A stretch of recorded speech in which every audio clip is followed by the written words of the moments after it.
The Trumps, it seems, have not forgotten their intimate meal with the Macrons on the second floor of the Eiffel Tower last July. They return the favor Monday, this time at an American landmark. U.S. President Donald Trump and First Lady Melania have invited French President Emmanuel Macron and his wife Brigitte for a private dinner at Mount Vernon, the lavish Virginia mansion of First President and Founding Father George Washington.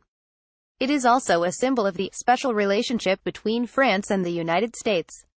Few details have emerged about the rendezvous.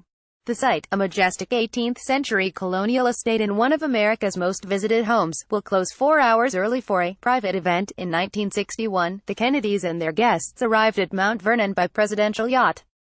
The state dinner in honor of Pakistan's president was held on the East Lawn, which offers an incomparable view of the Potomac River. The iconic former plantation, just 15 miles, 21 kilometers, from the capital Washington, welcomes more than 1 million visitors each year. It's a really special place where you can actually feel like you are walking in the footsteps of Washington and the leaders of the Revolution. Mount Vernon curator Susan Scholwer told AFP, George Washington gradually expanded the property and the mansion over the 40 years he lived there. By the end of his life, his land exceeded 7,400 acres, 3,000 hectares, and the house had grown to 21 rooms. As a working plantation, Mount Vernon had more than 300 slaves in 1799.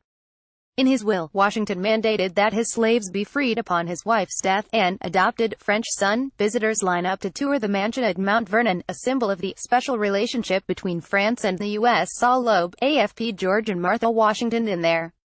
They were consummate hosts, and Mount Vernon proved the ideal escape for visiting dignitaries. The Washingtons were famous for their hospitality, and many of the visitors that they entertained during those years were visitors from France, the most famous of which was the Marquis de Lafayette, Scholwer said.